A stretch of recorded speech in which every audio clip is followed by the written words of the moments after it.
नमस्कार प्रिय दर्शक बंधुगण संबल भूमिर यही अध्याय को आपण मानकु अनेक अनेक स्वागत।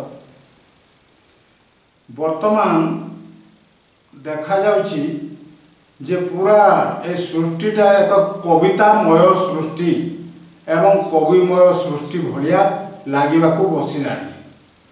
काहेकि वर्तमान ए लेखा लेखी रे आमर युववर्ग विशेष उत्साहित हो पड़ी। कविता लेखिबा गल्प लेखिबा आउ जहाँ जहाँ लेखिबा समान रीतिमत लेखुछंती एवं समानक पाई विभिन्न मंच रही।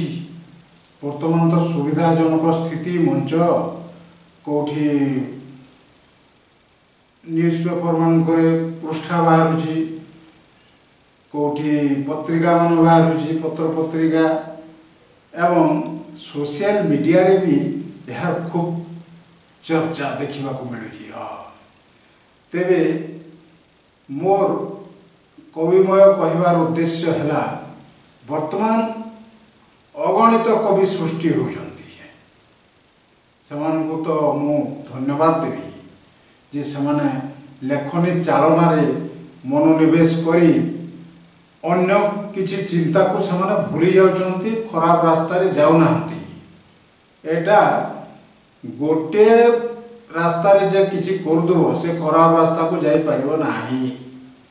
तेणु आमर कवि बंधु माने जो परिमाण रे सेमाने तांकर कविता रचना करुछंती एवं वर्तमान जे बड़ी यार व्यापक प्रचार प्रसार चली एक शुभ लक्षण।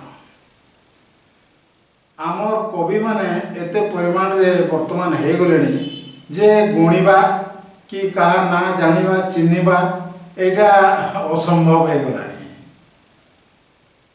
एमती हुए आग कौन 10-12 जन कि 50 जन कवि थिले।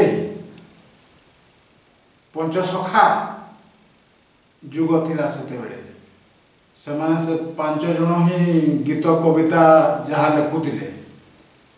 आउ के जुगरे आउ केते कवि लिखिजंती आमर आधुनिक जुगरे मध्य आधुनिक कविता गुड़ाक सृष्टि करा जायछि। बड़ बड़ रथी महारथी गुड़ाक साहित्य जगत को प्रवेश करिसंती। तेबे ए जुगरे वर्तमान आपण जोठी देखिबे आपण जदि सोशल मीडिया खोलिबे खाली कविता खाली कहानी पढ़ी तो मुश्किल है। मु पढ़ुली वर्तमान टिके मोर चक्षु दोष हेतु मु सबू देखि पारुने कि पढ़ी पारुने। मोर टिके चक्षु को निहाती विश्राम आवश्यकता अच्छी। तेणु बेले बेले मु भी एक कविता को देखिले रही पारे नहीं। केमती पढ़ी जमती हेले पढ़ी कोटा पढ़ी दिए भी बेले बेले कौन करवा आखि खराब थिले भी सेटा पढ़िया बाध्य। कारण आमे होचु से दिगर लोक कला संस्कृति साहित्य आमे होचु परम पूजक। एणु आमर वर्तमान जो धरण रे कविता लेखा चली एवं खूब उच्च कोटिर कविता सब उच्च कोटिर कहानी सब से जो भाषा रे हो आमर स्थानीय भाषा रे हो कि ओडिया भाषा रे हो प्राय जे भली एक लब्ध प्रतिष्ठित कवि भलिया समस्ते निज कलम मुनर सेटा निश्रुत करुछंती।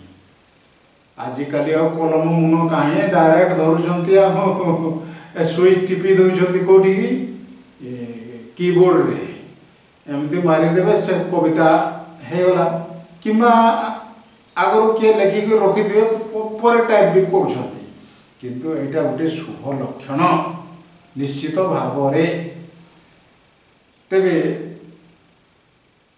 एही क्रम रे आपण गोटे हास्यरल कथा के भी सुनाई दिए कहीं आपण भाराक्रांत हो जाउथबे जे 16 भिणई 2 जन थिले आर दी जन होउछन्ति कवि गीतिकार लेखक एमती दी जन थिले जे से दी जन मध्य केवे पड़े नहीं शला भिणई मध्य हाँ से भी बयसाधिक्य जो से टिके बिगड़ी जाती तुच्छा कथाटे एमती दिने शालक कहीदे मुरा कवि तो भिणई कहले तुम्हें की कवि हो तुम्हें कौ कवि बंधा कवि ना फूल कवि मुझे थाए मु न हसिक रही पारे ना एटा गोटे मोर अनुभूति थिला। तेणु प्रिय दर्शक बंधुगण आमर कवि बंधु मान को आम बहुत बहुत अभिनंदन जणाइबा तांकर लेखनी पाई एवं तांकर सृजनता आहरी बढ़ू सृजनता आहरी आगे चलू एवं से खूब उन्नति करतु यह ही कामना आज रोजु नमस्कार।